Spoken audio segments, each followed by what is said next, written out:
ලොකු ගානක් වියදම් කරලා brand new iPhone එකක් ගන්න බැරි අයට budget friendly device එකක් විදිහට iPhone 16e නිකුත් කරලා තියෙන්නේ.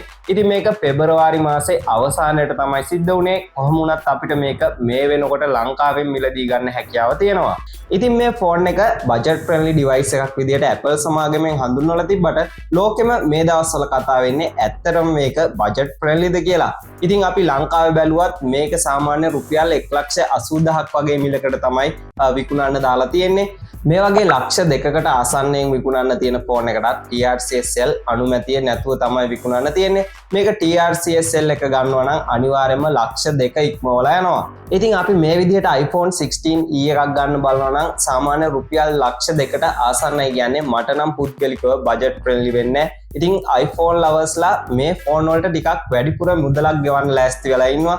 ඉතින් ඒ හින්දා තමයි අද වීඩියෝ එකෙන් මේ 16e එක ගන්න කලින් මේකේ තියෙන ගුණ දොස් ගැන ඔයාලව දැනුවත් කරන්න හිතුවේ.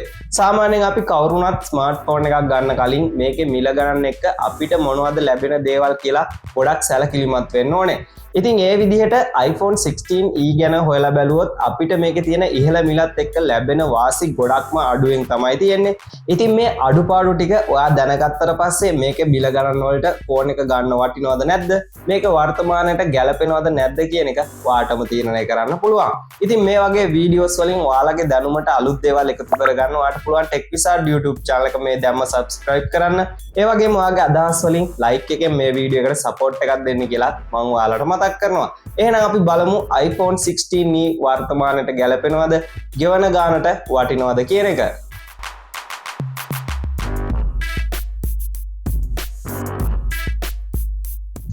iPhone 16e ගැන කතා කරද්දී අපිට මේකේ ලබා දෙන පහසුකම් එක මේකේ මිල ගොඩක් අධිකයි කියන එක තමයි අපිට කියන්න තියෙන්නේ. ඉතින් අපි iPhone 16e ගන්න මුදල බැලුවොත් ඊට ටිකක් වැඩි මුදලකට ඔයාට iPhone 15 එකක් ගන්න පුළුවන්. ඔයා iPhone lover කෙනෙක් නම්. ඉතින් ඒ විදිහට ඔයා iPhone 15 වගේ ගත්තොත් ඔයාට 16e එකට වැඩිය ගොඩක් features තියෙන ඒ වගේම දීප්තිමත් ඩිස්ප්ලේ එකක් තියෙන ෆෝන් එකක් තමයි හම්බෙන්නේ. ඊට අමතරව ඔයාට අමතර කැමරාවකුත් තියෙනවා. මොකද 15 එකේ ඩුවල් කැමරා සෙටප් එකක් තියෙන්නේ. 16e එකේ සිංගල් කැමරා එකක් විතරයි තියෙන්නේ. ඊට අමතරව ඔයාට 15 එකේ MagSafe charging පහසුකම භුක්ති විඳින්න හැකියාව තියෙනවා. ඉතින් ඒ වගේ දේවල් ඔයාට භුක්ති විඳින්න අවශ්‍යයි නම් ඔයාට පුළුවන් 16e එකක් ගන්න නැතුව iPhone 15 එක ගන්න. මොකද මේ වගේ ඉහළ මිලක් ගවලා ඔයාට අඩු පහසුකම් තියෙන ෆෝන් එකක් පාවිච්චි කරන එක ගොඩක් සාධාරණ දෙයක් නෙමෙයි. ඉතින් ඔයා iPhone lover කෙනෙක් නම් තමයි iPhone 16e එක ගන්න නැතුව 15 එක ගන්න ඕනේ. ඔයාට Android phone ගැන ආදරයක් තියෙනවා නම් ඔයාට තෝරගන්න දහස් ගාණක් විකල්ප තියෙනවා. මේ වගේ ටොන් ගණන් features ඇතුළත් වෙලා තියෙන්නේ. කෙටියෙන්ම කියනවා නම් ඔයා මේ මුදල Android phone එකකට වැය කරනවා නම් මීට වඩා දහස් ගණන් features ඔයාට භුක්ති විඳින්න පුළුවන්. තවදුරටත් අපි iPhone 16e එක ගැන කතා කරද්දී මේකේ MagSafe feature එක ඇතුළත් වෙන්නේ නැහැ. ඉතින් මේ MagSafe කියන්නේ iPhone 12 series එකේ ඉඳලා හඳුන්වලා දුන්න මේ වෙනකොට iPhone වල standard feature එකක්. ඉතින් අපි මේ feature එක ගැන වැඩි කතා කරන්න අවශ්‍ය නැහැ. ඔයාලා මොකද මේ වෙනකොට ගොඩක් මේ feature එක ගැන දන්නවා. ඉතින් මේ මූලික feature එකවත් නැතුව තමයි iPhone 16e නිකුත් කරන්නේ. ඒ වෙනුවට QI2 කියන wireless charging වලට විතරයි මේ ෆෝන් එක support කරන්නේ. ඉතින් මේ QI2 කියන්නේ ටිකක් මන්දගාමී විදිහට තමයි charge වෙන්නේ. ඊළඟට අපි iPhone 16e ගැන තවදුරටත් බැලුවොත් මේකේ අපිට ඩිස්ප්ලේ එකේ තඩි notch එකක් බලා ගන්න පුළුවන්. ඉතින් මේ විශාල notch එක 2025 වෙනකොට කොහොමවත් ගැලපෙන්නේ නැහැ. විශේෂයෙන්ම iPhone වලවත් මේ notch එක දැන් පාවිච්චි කරන්නේ නැහැ. ඒ වෙනුවට dynamic island එකක් තමයි iPhone 14 Pro එකේ ඉඳලා හඳුන්වලා දීලා තියෙන්නේ. ඉතින් මේකේ ගොඩක් වැඩ කැලි තියෙනවා dynamic island එකේ. මේ notch එක තියෙන එක අපිට 2025ට iPhone 16e ගැලපෙන්නේ නැති වෙන්න හේතුවක් වෙනවා. විශේෂයෙන්ම කියනවා නම් Android phone වලත් මේක දැන් පාවිච්චි වෙන්නේ. ඒ වෙනුවට punch hole display එකක් එහෙම නැත්නම් under display camera තමයි පාවිච්චි වෙන්නේ. ඉතින් මේ වගේ දේවල් එක්ක iPhone 16e එක ගන්නවා නම් ඔයා දෙපාරක් හිතලා බලන්න ඕන. ඊළඟට අපි iPhone 16e එකේ දකින අඩුපාඩුව තමයි මේකේ සිංගල් කැමරා එකක් විතරයි තියෙන්නේ. ඉතින් මේ වගේ ඉහළ මිලකට සිංගල් කැමරා එකක් එක්ක ඔයා ෆෝන් එකක් ගත්තොත් ඔයාගේ ඡායාරූප ගැනීමේ හැකියාවන් සීමා වෙන්න පුළුවන්. මොකද සාමාන්‍යයෙන් අපි මේ මිල ගණන් වලට තියෙන වෙනත් ෆෝන් බලුවොත් අඩුම ඩුවල් කැමරා සෙටප් එකක්වත් තියෙනවා. ඉතින් සාමාන්‍යයෙන් ඔයා Android වල එහෙම දැක්කොත් මේ වගේ මිලකට ඔයාට triple camera setup එකක්වත් භුක්ති විඳින්න පුළුවන්. එහෙම නැත්නම් iPhone එකක් ගන්නවා නම් ඔයාට dual camera setup එකක් භුක්ති විඳින්න පුළුවන්.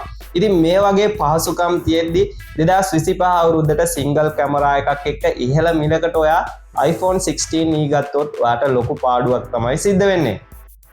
ඉතින් ඊළඟට මම iPhone 16e ගැන ඔයාලට තවත් අමතර කාරණයකුත් එකතු කරනවා. ඉතින් අපි දන්නවා iPhone 16e සහ iPhone 16 එකට A18 කියන chipset එක තමයි යොදාගන්නේ. ඉතින් මේ විදිහට තමයි Apple සමාගම මේක ප්‍රචාරය කරන්න පටන් අරන් තිබුණේ. නමුත් මේ 16e එක සහ iPhone 16e එකේ යොදාගන්න chipset අතරත් පුංචි වෙනසක් තියෙනවා.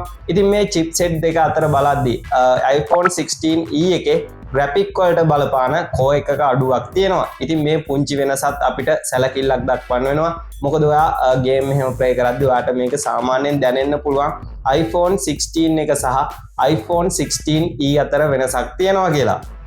ඊළඟට අපි iPhone 16e ගැන කතා කරද්දී ලොකුවට කතා කරන දෙයක් තමයි මේකේ බැටරි ආයු කාලය වෙනත් ෆෝන් වලට වැඩි ප්‍රමාණයක් තියෙනවා කියන එක. ඉතින් මේකට Apple ලගේ C1 කියන මොඩම් එක තමයි යොදාගන්නේ. ඒකට පින් සිද්ධ වෙන්න තමයි අනිත් iPhone වලට වඩා ටිකක් මේකේ බැටරි ආයු කාලය වැඩි වෙන්නේ. නමුත් මේක අපි වෙළඳ පොලේ තියෙන ෆෝන් එක බලද්දී මහා ලොකු බැටරි ආයු කාලය වැඩිවීමක් නෙමෙයි.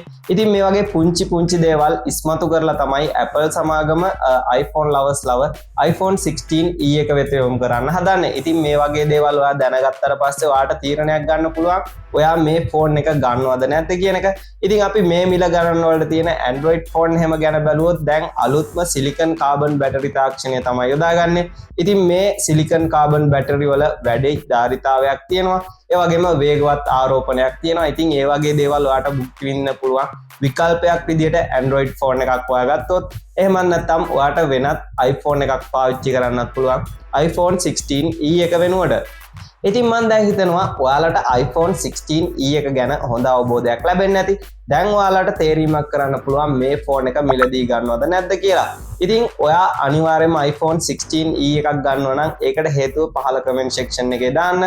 ඒ වගේම iPhone 16e එක ගන්නේ නැත්තේ ඇයි කියන එකත් ඔයාලට පැහැදිලි වුණා නම් අනිවාර්යයෙන්ම මේ වීඩියෝ එකට like එකකින් support එකක් දෙන්න. එහෙනම් මේ වගේ ආයෙත් අලුත් වීඩියෝ එකකින් හම්බෙමු. ඔයාලට සුබ දවසක්.